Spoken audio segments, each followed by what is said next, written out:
warahmatullahi wabarakatuh.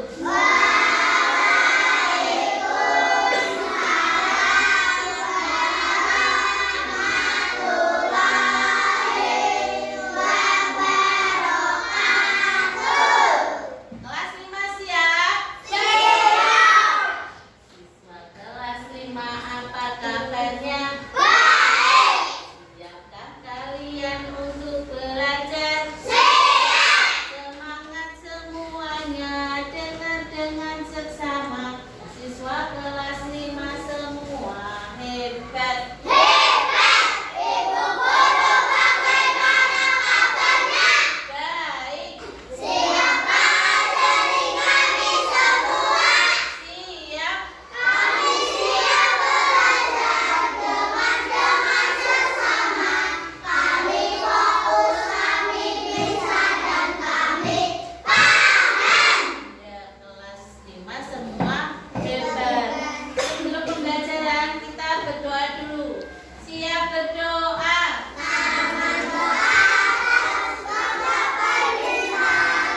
Tangan ke samping, burungnya terbang.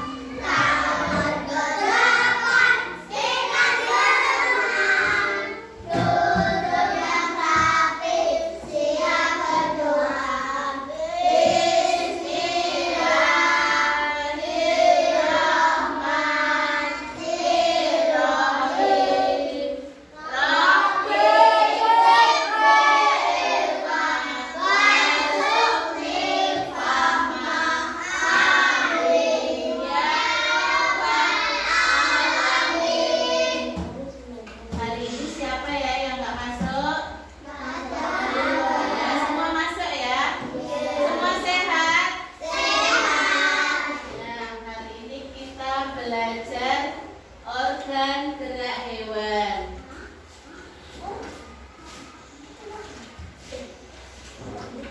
Sekarang kita baca sama-sama. Hari Minggu adalah hari libur sekolah.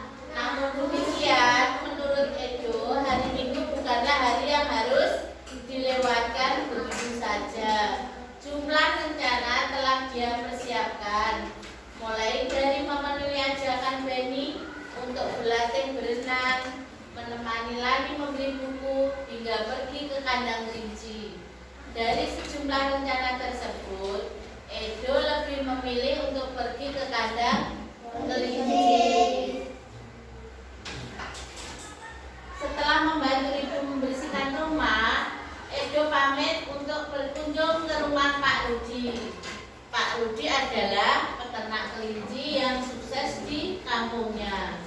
Kandang kelincinya sangat luas, terletak di pekarangan belakang rumah. Nah, ini apa anak-anak? Kelinci. Pak Rudi sedang sarapan di serambi belakang rumah dekat kandang kelinci. Serambi itu terbuka sehingga pemandangannya sangat luas. Udara pagi juga dapat leluasa masuk. Setelah sarapan, Pak Rudi mengajak Edo untuk melihat-lihat kandang kelinci. Edo senang sekali. Dia melihat kelinci meloncat-loncat sambil berkejar-kejaran. "Kamu terlihat senang sekali, Edo," kata Pak Rudi. "Benar, Pak Rudi, saya senang memperhatikan kelinci-kelinci yang lincah meloncat ke sana kemari," jawab Edo. Memang demikian, Edo. Kelinci dapat melompat-lompat dan berlari seperti yang tidak pernah lelah karena memiliki organ gerak yang kuat, kata Pak Rudi. Nah, sekarang ini. Sekarang yang jadi Pak Rudi Zulfikar. Ayo dibaca. Zulfikar sama sama Nafis. Ayo dibaca yuk. Yang ini, Zulfikar yang ini. Nafis, ayo dibaca.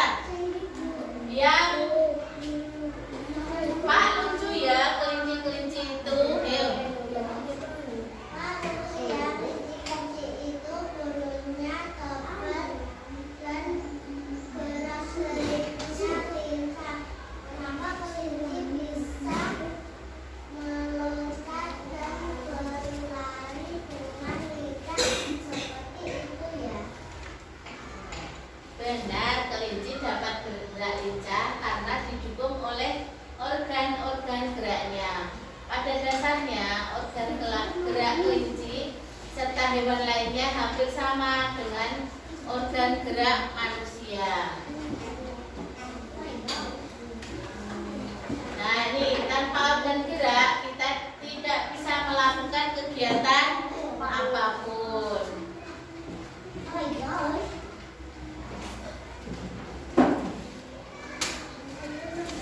Yuk membaca.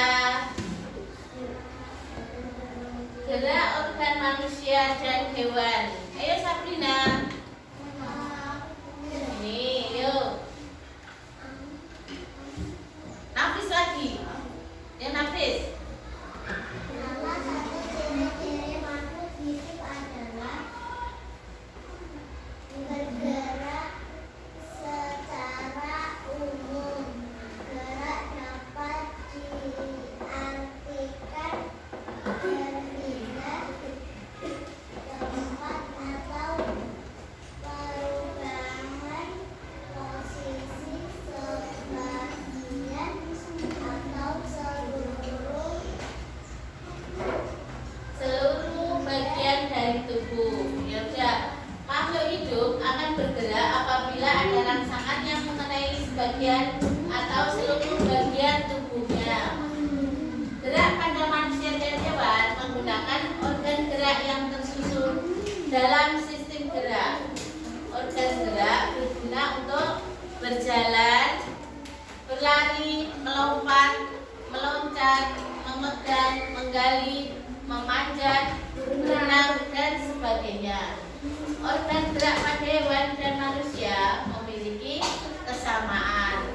Alat-alat gerak yang digunakan pada manusia dan hewan ada dua macam, yaitu alat gerak pasif berupa tulang dan alat gerak aktif berupa otot.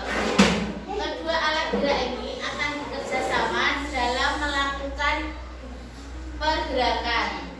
Kerjasama antara kedua alat gerak tersebut membentuk suatu sistem yang disebut sistem gerak.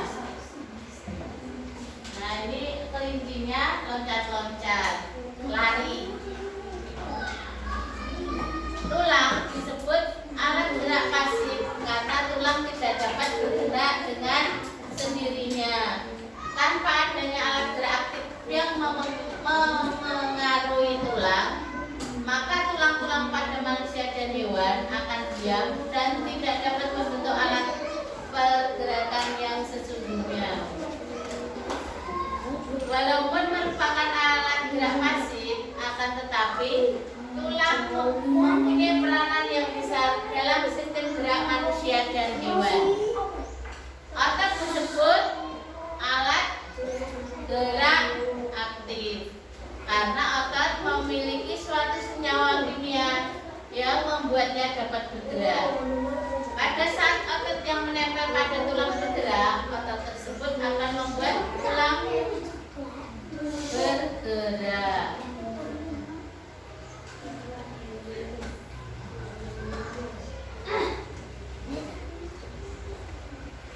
Teks berjudul Organ Gerak Manusia dan Hewan terdiri atas 5 paragraf. Masing-masing paragraf tersusun dari ide atau gagasan ditambah dengan kalimat-kalimat pengembang.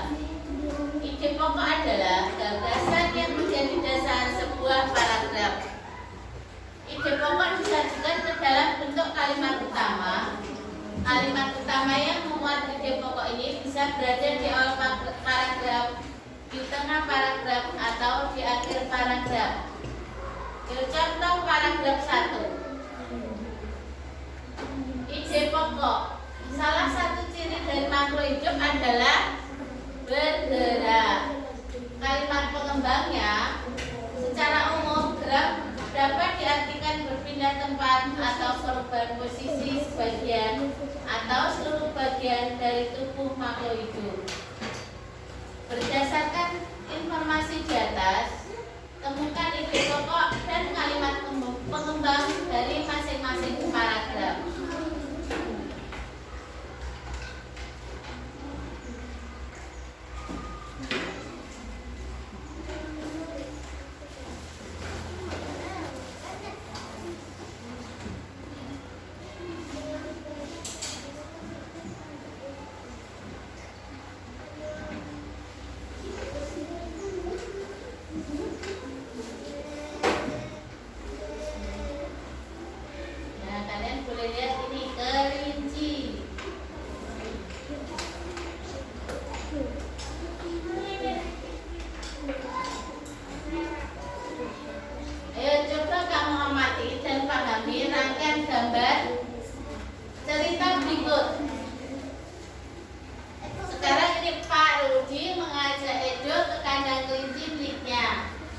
Kandangnya sangat luas, kelincinya sangat banyak. Siapa yang di rumah punya kelinci? Ya. Pak Rudi dan Edo memberi makan kelinci. Mereka memberikan wortel. Kelinci sangat suka makan wortel. Semua kelinci berkumpul mendekat pada Edo. Nah ini, Edo senang sekali. Edo tertawa kegirangan melihat tingkah lucu kelinci-kelinci di kandang kelinci milik Pak Rudi. Semakin lama diamati, tingkah lucu kelinci semakin menggemaskan. Edo pun ikut berlarian mengejar kelinci. Sesekali, Edo menirukan gerak lucu kelinci melompat, berlari, dan berdiri dengan dua kaki. Gambar di atas adalah rangkaian gambar cerita. Dalam gambar tersebut terkandung rangkaian cerita.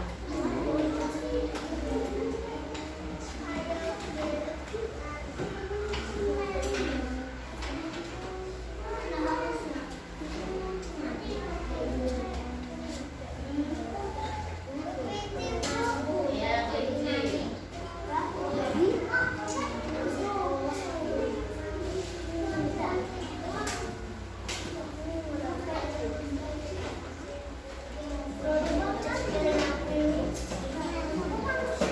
Sekarang kamu telah mengetahui macam-macam gerak hewan dan vertebrata. Gerak ikan dalam air. Sekarang kita baca gerak ikan dalam air. Ikan memiliki sistem gerak yang unik. Sistem gerak pada ikan berbeda dengan ikan vertebrata yang lain. Hal tersebut dikarenakan habitat ikan adalah di air.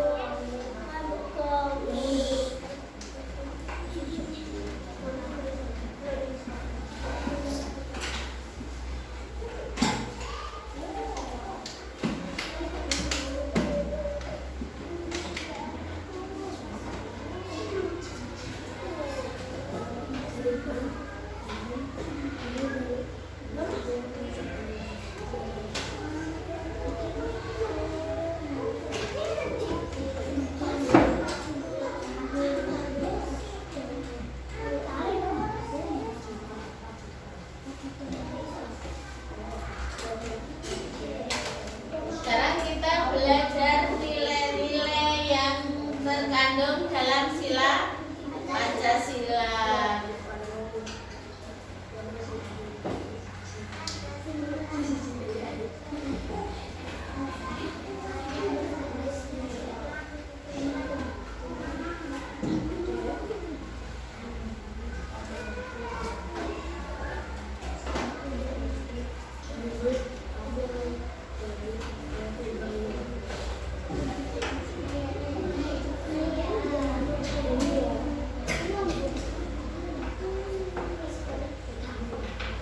Pancasila sebagai dasar negara Indonesia bukan lagi suatu hal yang baru bagi masyarakat Indonesia.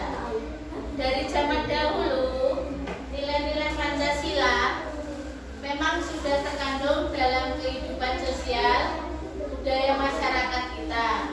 Nilai tersebut telah meliputi berbagai aspek kehidupan dan masih tetap dipelihara sampai sekarang. Nilai-nilai Pancasila perlu sekali kita kembangkan dalam kehidupan sosial budaya. Hal ini dimaksudkan agar tercipta suasana yang tenang, sejahtera, damai, dan aman. Tanpa nilai-nilai tersebut, kita tidak akan dapat mencapai semua itu. Sekarang kita bahas satu persatu nilai-nilai Pancasila.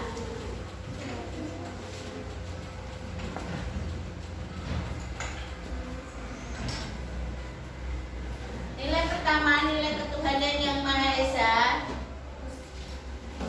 Nah, beriman kepada Tuhan yang Maha Esa sesuai dengan agama dan keyakinan yang dianutnya. Nilai yang terkandung terkandung dalam sila ini juga mengharuskan kita untuk saling menghormati dan bekerja sama antara pemeluk agama yang berbeda-beda. Kita tidak boleh memaksakan suatu agama dan kepercayaan kepada orang lain. Kita harus saling menghormati kebebasan dalam menjalankan ibadah. Sila pertama apa anak-anak? Bintang. Bunyinya? Tuhan yang Maha Esa. Nilainya tadi itu. Jadi bermacam-macam agama, kita tidak boleh bertengkar. Kita harus hidup rukun. Sekarang nilai yang terkandung dalam sila kedua.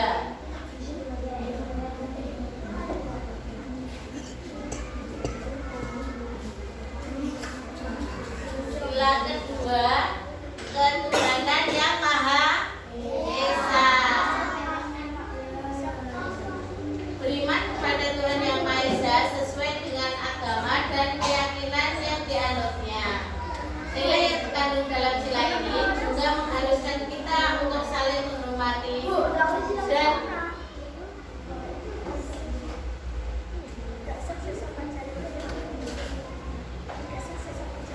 setiap warga negara hendaklah mengakui persamaan derajat, persamaan kewajiban antara sesama manusia sebagai asas kebersamaan bangsa Indonesia dan persamaan hak. Dengan menjunjung tinggi persamaan derajat hak dan kewajiban, maka seluruh hak dan kewajiban, maka seluruh bangsa Indonesia bersama-sama akan mampu menegakkan dan juga memelihara kebersamaan. Ya. Penerapan nilai ini dalam kehidupan sehari-hari adalah dengan mengembangkan rasa saling mencintai sesama manusia, sikap dengan rasa, menjunjung nilai-nilai kemanusiaan, gemar melakukan kegiatan kemanusiaan, serta berani menegakkan kebenaran dan keadilan. Kita harus saling berbagi.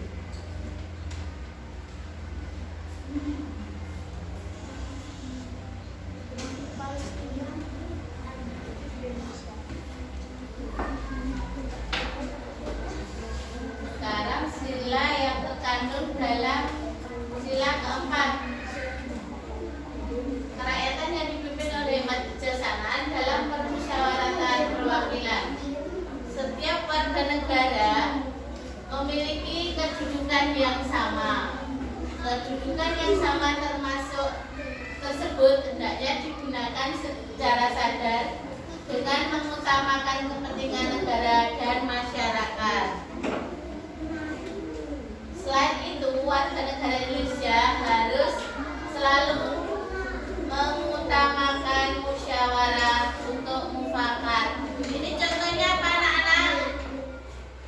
Kita milih ketua kelas. Kita kan bermusyawarah untuk memilih ketua kelas, kemarin wakil ketua, bendahara dan sekretaris. Sekarang